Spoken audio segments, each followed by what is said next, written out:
샬롬 샬롬 샬롬 샬롬. 하나님 사랑합니다 여러분. 주 안에서 사랑합니다. 이제 역대하 10장이죠. 이스라엘이 남북으로 분열되는 사건이 일어납니다. 이제 너무나 솔로몬 때 그 성전 짓는 일들로 백성들에게 노역이 심했어요. 그러다 보니까 이제 좀 로보암이 왕이 되니 이제 노역을 조금 덜어달라, 좀 편안하게 살자, 이런 그 제안을 하는데, 그들에게 3일 후에 10절에서 19절 내용이 다시 와라 이렇게 이야기합니다. 1절에 보면 로보암이 세겜으로 갔으니 이는 온 이스라엘이 그를 왕으로 삼고자 하여 세겜에 이르렀습니다.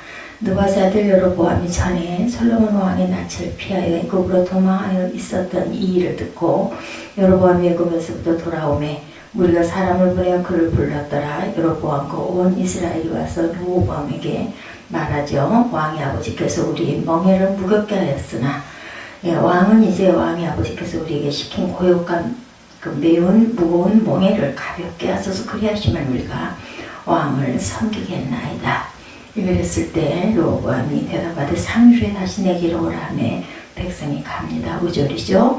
로보암 왕이 그의 아버지 솔로몬의 생전에 그 앞에 모셨던 원로두가 의논하여 이르되 너희 이를 백성에게 어떻게 대답해야 되겠느냐.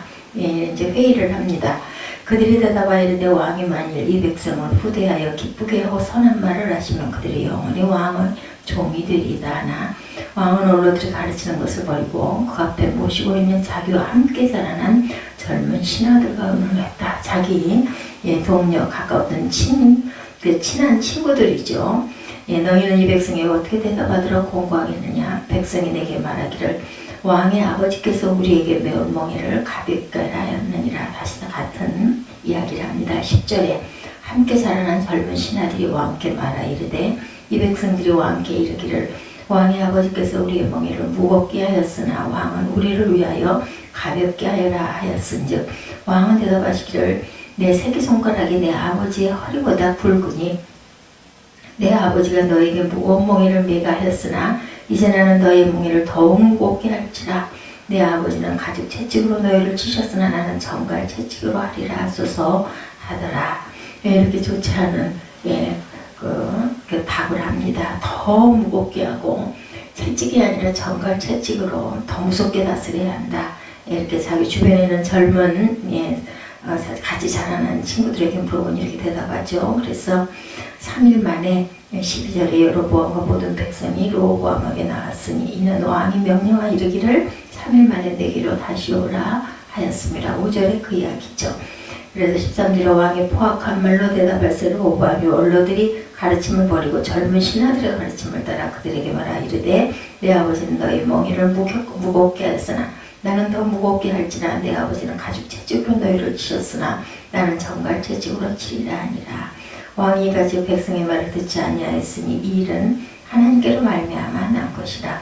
야훼께서 전에 실로 사람 아히야로 하여금 느바세 아들 여로보암에게 주신 말씀을 응하게 하심이로다. 응하게 하셨던 내용이 온 이스라엘은 왕이 자기들의 말을 듣지 아니함을 보고 왕에게 대답하여 이르되 우리가 다윗과 무슨 관계가 있느냐. 이새의 아들에게서 받을 유산이 없다. 이스라엘이 각각 너희 장막으로 돌아가라. 다윗이여 이제 너는 내 집을 돌보라 하고 온 이스라엘이 그들의 장막으로 돌아가니라.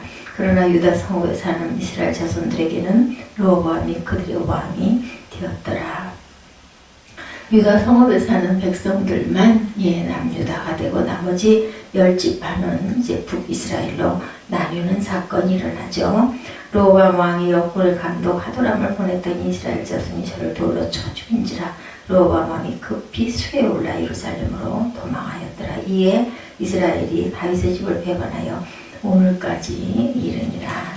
이렇게 헤어졌다, 나뉘었다라는 이야기가 19절까지 쭉 나타나 있습니다. 젊은 신하들이 좋은 그 간언을 했더라면 이렇게 남북이 나뉘는 이런 불상사는 없었을 것인데, 그 관점들이 다르고 생각이 다르다 보니까 이렇게 무서운 사건이 일어나죠. 우리가 사회생활을 하면서도 직장에서도 교회에서도 가정에서도 이런 원인으로 하루에 많은 크고 작은 갈등의 상황을 만나면서 삽니다. 아이들과 함께 텔레비전을 보면서 아이들과 부모가 서로 나는 여기 볼래 너는 저기 봐라 하고 계속 그런 부분 때문에 다투죠. 요즘에는 뭐 휴대폰으로도 얼마든지 볼 수 있고 TV가 말이 한 대만 딱 있질 않기 때문에 아이들은 나오라고 해도 각자의 방에서 자기들 나름대로의 세계를 바라보고 있기 때문에 그럴 일이 없지만 뭐 한 10수년 전만 해도 함께 모여서 그 TV를 시청하거나 할 때 뭐 아버지가 나는 여기 볼 거다 하면은 뭐 꼼짝없이 그거 보고 그러다 보면 재미없으니까 슬그머니 자기 방으로 들어갔던 저희도 그랬던 기억이 납니다. 아이들이 옷을 사는데도 어머니와 아이들과의 그 대립 요즘에는 뭐 본인들이 원하는 거 안 사면 절대 입지도 않습니다. 그런데 그 예전에는 정말 그 더 어렵게 살던 시절에는 어쩌다 한번 새 옷 사주면 너무나 그게 정말 귀하고 반가워가지고 정말 아끼고 또 들여다보고 잘 걸어놓고 이랬었는데 그런 부분이 좀 아쉽습니다. 요즘에는 믿는 사람이라도 교회에서 어떤 일을 할 때 가치관의 차이로 갈등이 생기기도 하죠. 그런 이야기가 있죠. 성전 잘 봉헌해서 지어놓고 그 안에 내부 장식하는데 뭐 커튼 색깔을 뭐 흰색으로 하자, 아이보리로 하자, 뭐 아니면 뭐 무슨 다른 색으로 하자 해서 그걸로 싸워가지고 파가 나누기도 하고 아주 시험이 들기도 하는 그런 일들도 정말 많이 있었습니다. 직장에서도 업무 결정하는데도 이런 일들이 많이 있죠. 입장 차이로 갈등이 생기기도 합니다. 사소한 것 같지만 잘못 문제를 처리하면 결과가 엄청난 파괴력을 가지고 옵니다. 그래서 공동체가 깨지고 나라가 이렇게 분열이 되는 일까지 이르죠. 우리가 신앙생활 하면서 이런 차이를 어떻게 극복하고 하나님께서 원하시는 하나를 이루어 행복한 삶을 살 수 있을지 항상 우리는 지혜롭게 하늘의 지혜를 구해야 되겠죠. 오늘 성경에 나오는 유다의 초대왕 르호보암을 통해서 이 시대에 살고 있는 우리에게 주시는 하나님의 음성을 듣기를 원합니다. 우리는 갈등의 문제를 만났을 때 극단적인 대치를 함으로 서로 실패할 것이 아니라 협상 능력 가질 줄 알아야 되겠죠. 통합, 하나됨을 잘 이루어야 합니다. 복음적인 그러한 그 협상 능력, 그래서 승리를 해야 되겠다. 1절에서 15절의 내용에 쭉 그런 방법들이 나타나는데 그만 원로들의 말을 거절하고 자기의 그 젊은 신하들의 말을 좀 중간을 택했었더라면 이렇게까지는 안 됐을 텐데 르호보암은 협상 능력이 부족했죠. 그래서 힘으로 해결하려고 정갈의 채찍으로 내 아버지는 채찍으로 쳤지만 나는 정갈의 채찍으로 다스리라. 대부분의 사람들은 힘으로 이런 갈등을 극복하려고 하고 그것이 가장 쉽고 눈에 딱 보이는 그때는 그게 순종이 아니라 복종이지만 어쨌든 너희들이 어쩔 거야 이렇지만 사실은 결과가 아주 엄청난 분열이 돼버리죠. 힘없는 자는 힘 있는 자의 결정에 따라가야만 어쩔 수 없이 따라가는 거죠. 순종이 아닙니다. 오늘 성경의 여호사밧이나 르호보암이나 이 힘의 원리를 사용하고 있죠. 솔로몬이 죽고 이제 정권이 바뀌고 아들 르호보암이 솔로몬을 이어서 왕이 되었죠. 1절에 성경상에 유일하게 언급되고 있는 솔로몬의 아들입니다. 당시 왕 정치였지만 신정국가인 이스라엘 사회였기 때문에 왕이 되려면 백성의 지지를 받아야 했습니다. 이스라엘 초기에 있어 왕이 되는 데는 두 가지 조건이 충족되어야 했는데 하나는 절대적인 조건으로 하나님이 세워주셔야 한다. 이런 생각을 갖고 있었죠. 또 하나는 상대적인 조건으로 이스라엘 백성들의 지지와 동의가 있어야 된다. 상당히 민주적이었던 것 같습니다. 왕이 되는 사람은 선지자의 기름 부음을 받은 후에 백성의 일치된 마음에 의하여 추대가 되었는데 사울, 다윗, 솔로몬의 경우 다 그러했습니다. 르호보암은 백성의 지지를 받기 원했을 거죠. 똑같은 순서를 밟기를 원했을 겁니다. 그래서 르호보암은 북쪽 이스라엘 10지파의 지지를 얻기 위해서 북쪽 지파들의 중심지였던 세겜을 방문한 거예요. 그런데 그가 세겜에 방문했을 때 왕들은 그를 열렬히 환영하며 지지해 준 것이 아니라 그에게 요구를 합니다. 백성들이. 르호보암은 유다 지파 사람으로 왕이 되었는데 왕으로서의 지지를 받기 원하면 수적으로 훨씬 많은 10지파의 요구를 들어주어야 한다. 요구는 4절에 솔로몬 왕처럼 고역을 시키지 말라. 좀 편안하게 살자인 거죠. 솔로몬은 성전과 자신의 궁궐을 짓는데 20년 동안 백성들을 노역에 동원했습니다. 그뿐 아니라 지속적으로 백성들을 동원하고 또한 그 물질적으로도 아마 상당한 부담을 줬겠죠. 백성의 요구는 어쩌면 정당합니다. 이제 조금 좀 풀어달라는 거죠. 3일 후에 답을 준다고 하고, 그리고 6절에 보면 아버지와 함께 정치를 했던 원로들에게 자문을 구하죠. 원로들의 조언은 7절에 나타납니다. 다시 로보암은 그 의견을 들어주라는 그 대답을 듣고 자신들의 가까이 있는 그 젊은 그 신하들에게 물어보죠. 근데 젊은 신하들은 무거운 멍에를 더욱더 가중해라, 더욱더 심하게 치라는 겁니다. 어려운 일이 있을 때마다 전문가 집단의 조언을 듣는 것은 중요한데 역시 선택은 본인이 잘 결정을 해야 됩니다. 잘 판단해야 되죠. 로보암은 젊은 신하들의 말을 듣습니다. 원로들의 말을 맞는 것 같은데 앞으로 정치를 해야 할 사람은 원로가 아니라 내 주변에 있는 젊은 신하들이다. 이렇게 아마 판단을 한 것 같습니다. 왕이 되어 첫 번째 정책 결정을 하는 순간이었죠. 자신과 함께 일할 사람들을 무시하고 이미 지나간 원로들 말을 들어서는 어리석다. 아마 이렇게 판단을 한 것 같습니다. 로보암은 아마 많은 정치적 계산을 했을 거예요. 3일 후에 이 갈등의 문제를 어떻게 풀까? 욕구 충돌에 의한 갈등을 합니다. 왕은 백성들을 통해 좀 더 많은 일을 하기 원하고 백성들을 좀 더 편안하게 되기를 원합니다. 왕은 지배자로서의 가치관을 가지고 있고 백성들은 피지배자의 입장에서 나라를 보고 있습니다. 감정 충돌에 의한 갈등이죠. 로보암은 유다 출신이고 열지파의 파업을 주동하는 우두머리는 그 여로보암이죠. 에브라임 지파 출신입니다. 결국 왕의 결정은 13~14절에 젊은이들의 조언을 받아들여 자신은 솔로몬보다 더욱 심하게 백성들에게 사역을 시킬 것이다. 이렇게 결정을 합니다. 16절에 그와 결별을 선언하죠. 요즘 말하면 파업을 하는 거예요. 그리고는 너는 너희들 네 방식대로 살아라 하고 떠나죠. 둘 다 힘을 사용하는 방법을 썼습니다. 로보암은 왕권이라는 힘을 사용했죠. 여로보암과 그를 따르는 무리는 수적인 힘을 사용합니다. 왕을 따르는 지파는 2지파, 베냐민하고 유다 지파죠. 그리고 나머지 10지파의 의견을 가지고 이제 다시 독립을 하겠다라고 외치죠. 서로 지지 기반을 가지고 한 채의 양보도 없이 밀어붙입니다. 그래서 북쪽 이스라엘과 남쪽 유다로 나라가 갈립니다.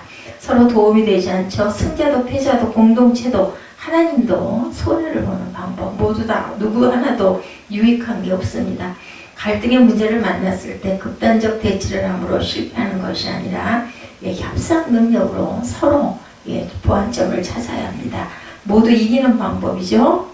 상생 방법, 윈윈 한다고 하죠. 힘으로 밀어붙이는 승패법은 한쪽이 더 많이 가져가는 만큼 다른 쪽이 그만큼 잃게 됩니다. 무패법은 합의를 위한 최선의 대안을 만드는 겁니다. 합의를 위한 최선의 대안을 베트나라고 하죠. 우리 민족은 협상 능력이 부족합니다. 사군자 좋아하죠. 대쪽 같은 그런 아주 쫙쫙 뻗는 선 이런 걸 굉장히 좋아합니다. 협상해서 양보하고 합의점을 도출하는 것은 변절하는 것은 결코 아닙니다. 야합하는 것도 아니죠. 자신의 요구만 100% 관철시키는 것은 이기는 것이 아닌 거죠. 내 의견이 항상 옳은 게 아니고 갈등의 문제는 항상 상대가 있는 거라는 것. 내 욕구와 가치관과 감정도 중요하지만 상대의 욕구와 가치관과 감정도 중요합니다. 힘에 근거한 극한 투쟁으로 모든 것을 풀 때 모두가 피를 흘리게 됩니다. 하버드 대학의 로저 피처 교수는 하버드식 협상법에서 협상이나 교섭이 성공하기 위한 몇 가지 원칙을 제시하는데, 첫째는 서로 절대로 양보할 수 없는 문제는 되도록 피해 나가야 된다. 둘째는 인간적 감정 문제는 떼어놓고 회의를 하여라. 셋째는 서로 득의를 볼 수 있는 문제를 우선해서 풀어가야 된다. 서로에게 좋은 방법을 찾아야 된다. 넷째는 누가 이겼다 졌다, 누가 더 득을 봤다 못 봤다 하는 것을 따지지 말아라. 그래서 항상 협상을 잘하기 위해서는 먼저 사람과 문제를 분리시키라고 이야기합니다. 예, 저자들의 말에 따르면 협상의 목적은 겉으로 드러나지 않는 이해관계를 충족시키는 것이며 바로 이해관계가 초점을 맞출 때 비로소 해결책이 보인다. 상대방과 자신의 이해가 상충되는 경우에 객관적이고 실용적인 기준을 설정하고 그것에 입각해서 해결책을 모색해야 한다라고 말합니다. 예수 믿지 않은 사람들에게 있어서 그것은 이성과 양식, 상식과 법에 기초한 보편적인 가치죠. 우리 신앙인들에게 있어서 객관적이고 실용적인 기준, 그것은 바로 자신의 욕구나 자신의 가치관, 자신의 감정에 근거한 것이 아니라 하나님의 말씀에 근거할 줄 알아야 되겠습니다.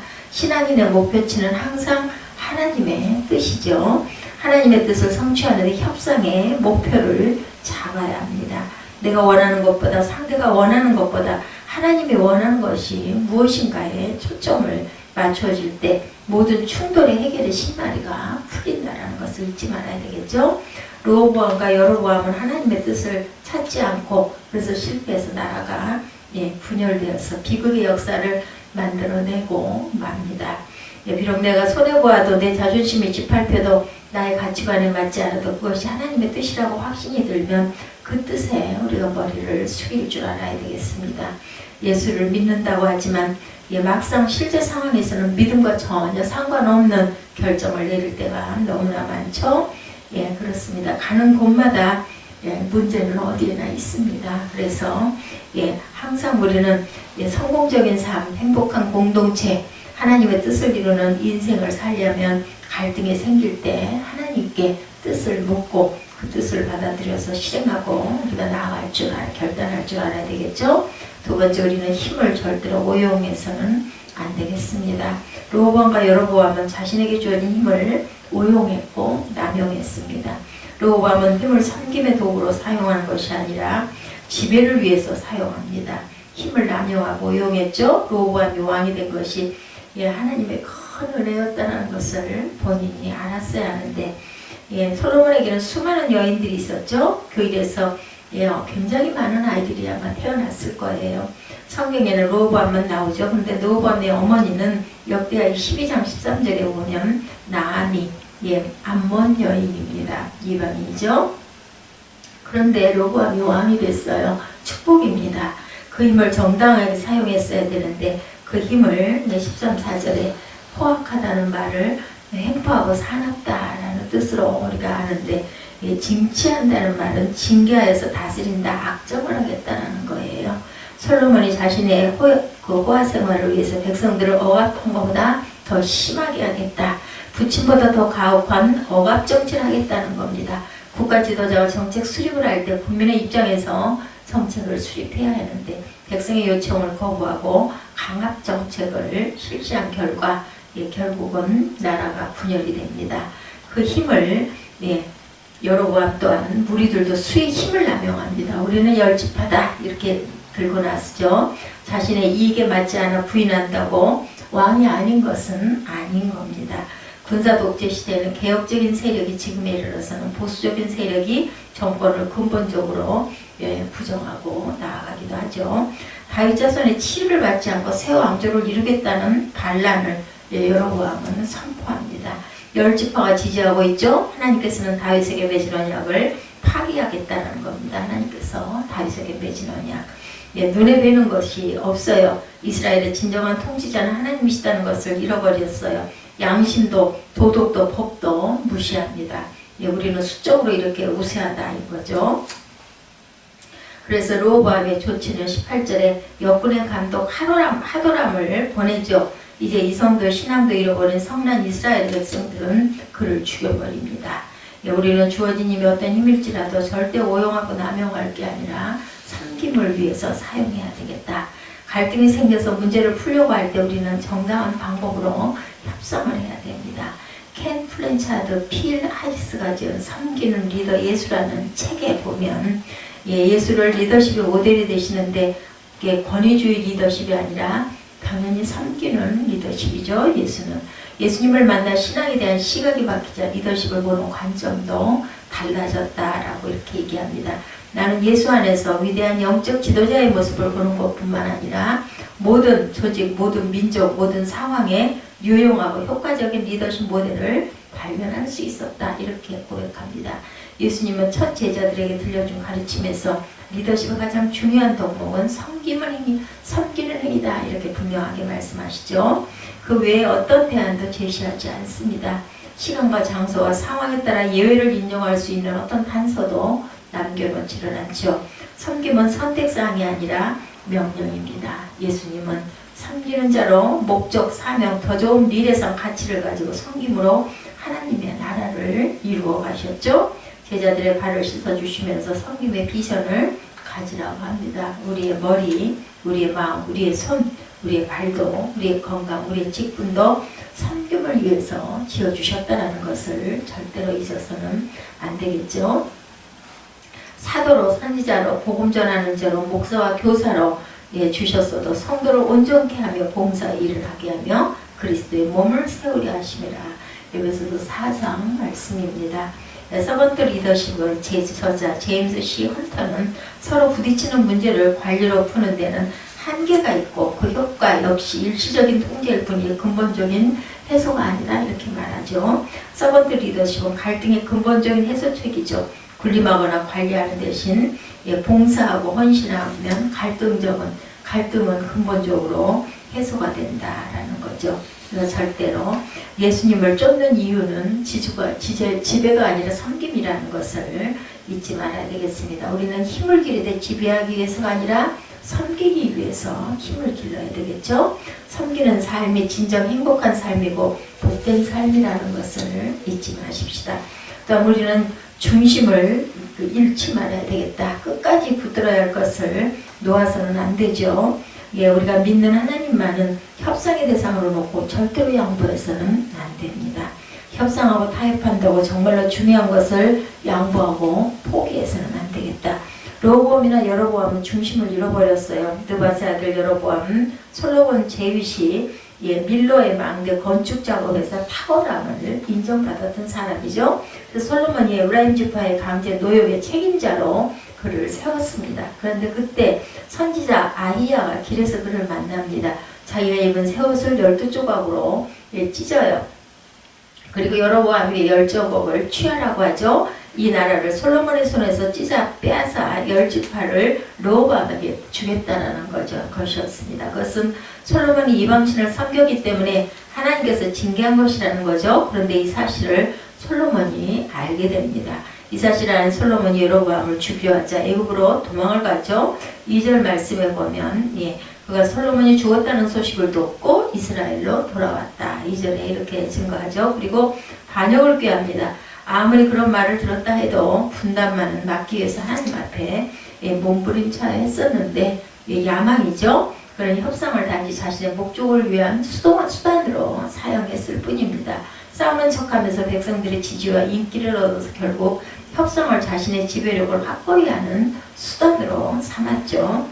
북쪽 이스라엘을 만들고 하나님을 떠나버렸습니다. 결과는 이렇게 하기 위해서 그런 거죠. 분단의 원인은 우리나라 또한 그렇죠. 남과 북이 갈라져 있습니다. 유일한 분단 국가입니다. 2차 대전 이후 분단되었다가 통일되지 않고 여전히 대립하고 있는 것은 지구상에 우리나라밖에 없어요. 김일성 같은 일을 한 거죠. 바로 여로보암의 그러한 행동이죠. 오스트리아, 베트남, 독일, 예멘 등의 나라도 우리나라처럼 남북으로 동서로 분단되었으나 하나로 통합이 됐습니다. 분단의 원인은 여러 가지가 있을 수 있죠. 외적인 요인은 일제로부터의 자주적으로 독립하지 못하고 38선도 그 경계로 미국과 소련에 의해서 얻어진 광복, 그것이 내적 요인이기도 했죠. 미국과 소련이 각각 점령한 남쪽과 북쪽 지역에서 자기 세력의 정권을 만들려고 했던 것이죠. 우리 민족 스스로가 이들의 조종을 뿌리치고 끝까지 독자적인 노선을 고수했어야 했습니다. 그랬으면 분단은 없었겠죠. 남쪽 유다나라 초대왕인 르호보암은 마찬가지였습니다. 어떤 상황이 있더라도 나라가 두 쪽 나는 것만은 막았어야 되죠. 16절에 하나님이 그렇게 의도적으로 했다는 것이 아니고 하나님의 솔로몬을 징계하기 위해서 예고했는데 르호보암이 계속 아버지의 그 그 일을 하자. 하나님이 그 징계를 사용한 거예요. 채찍을 사용하셨죠. 민족의 분단을 결국은 막지 못합니다.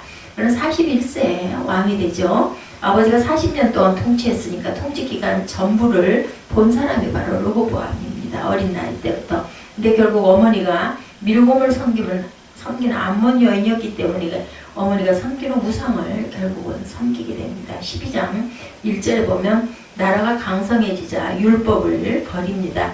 12장 14절에 보면 오로지 악을 행했다 이렇게 증거합니다. 중요한 것은 끝까지 우리는 붙들고 나가야 됩니다. 목숨을 걸고 순교적 자세로 하나님을 붙들어야 되고 갈등의 문제를 만났을 때 극한 대치를 함으로 서로 실패할 것이 아니라 복음적인 협상 능력으로 서로 승리해야 됩니다. 또한 우리는 힘으로 이용해서는 안 되겠다. 서로 섬기기 위해 나에게 주어진 힘을 사용해서 하나님의 뜻을 이루어 가야 합니다. 중심을 또한 잃지 말아야 되겠죠. 끝까지 붙들어야 할 것을 놓아서는 안 됩니다. 우리가 믿는 하나님만은 협상의 대상으로 놓고 절대로 양보해서는 안 되겠다. 오늘 역대 10장을 통해서 우리가 깨달아야 될 것들입니다. 바로 항상 복음적으로 일을 해결하고 지배가 아니라 섬기는 마음 자세를 가져야 되며 우리의 중심을 잃지 말고 항상 하나님 중심으로 하나님을 절대로 양보하는 그러한 일은 있어서는 안 되겠다. 항상 그리고 협상할 줄 아는 주 안에서 협상할 줄 아는 서로가 윈윈할 수 있는 그런 방법을 선택하는 지혜로운 저와 여러분들의 삶이 되시기를 주님의 이름으로 축복합니다. 기도하시겠습니다.